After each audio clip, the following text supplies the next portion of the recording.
You know, whether you're looking at this car from the front or whether you're looking at it from the back, the sweeping lines, it looks as if it's going fast just by being parked. The aircraft doors, the spacious cockpit, when you get inside, it's got what we call the eyebrows, or it looks like a cockpit of an airplane. And the way the gauges are situated, the way the shifter's situated. Now you have to understand, in 1963 to 67, the Europeans were putting out some incredible cars. And yet, for $5,000, you got one hell of a performance machine that really held its own.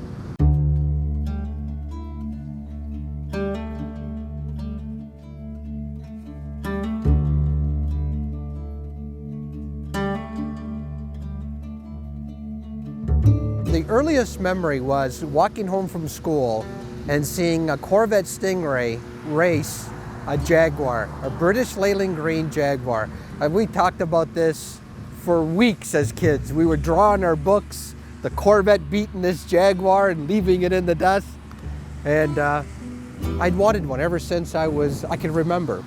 And then one day I'm in a variety store, pick up a magazine, and on the cover is this Daytona blue split window. And I thought, God, what a beautiful car. And I looked to the left and there was an Auto Trader. I thought, pick up the Auto Trader, come home, open the page, and there it was, my car. I just couldn't believe how beautiful the car was. I mean, it really knocked my socks off. I just couldn't get that car out of my head, I'll be honest with you. And that's what really drew me to the car.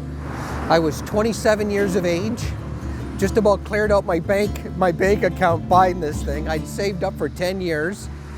This has the 365 horsepower, 327 cubic inch motor, and it comes with air conditioning. There were only 227 cars with this option. And not often people order them up with as many options as this particular car has. So when I saw it, it was really a bit of a home run for me. Some of the classic cars kind of ride like a boat anchor, if you really want to know.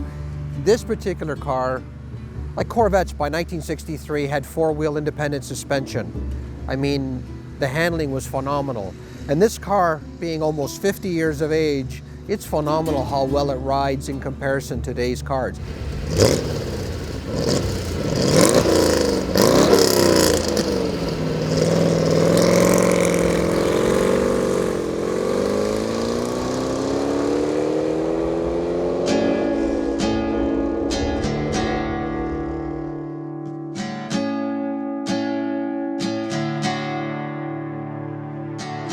In my car, I can cruise.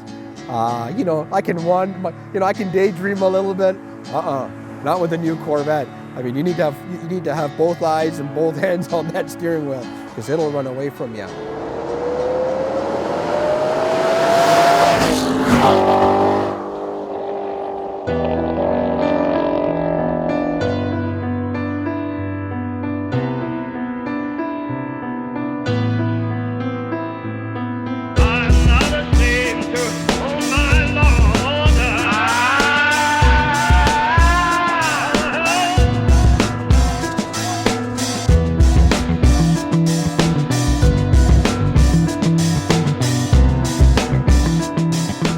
I think with this car, they really nailed it. They brought back a lot of styling, and that's what the car needed. I love the way they brought the hood grills back into play.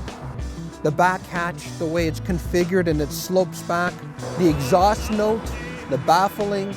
You know, you got navigation, and then you got all the other electronic stuff that is just above and beyond comprehension. No, they nailed it. General Motors really did their homework on this thing.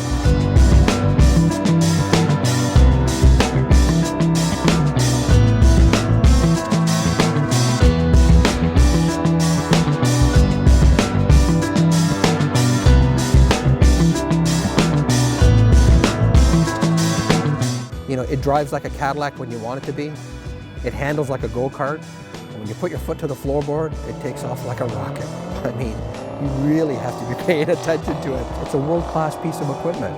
I mean, for basically $70,000, you can be out racing a Porsche, a Ferrari, and they won't get away from you. I mean, the drivability, the way the chassis is dialed in, the way the suspension is tuned. I mean, really, this is a dressed up race car. I've seen this car accelerate behind me, and it looks awful nasty. When it's coming up on you, I mean, it's incredible. It's got that nice raked look to it. It's got that nice mean look.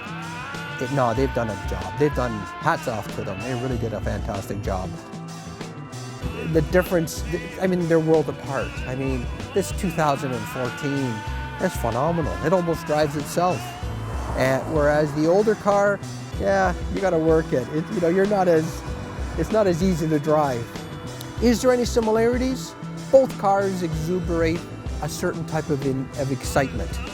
And whether you're driving the 65 or whether you're driving the 2014, the minute you get out of the car, you got a smile on your face from ear to ear.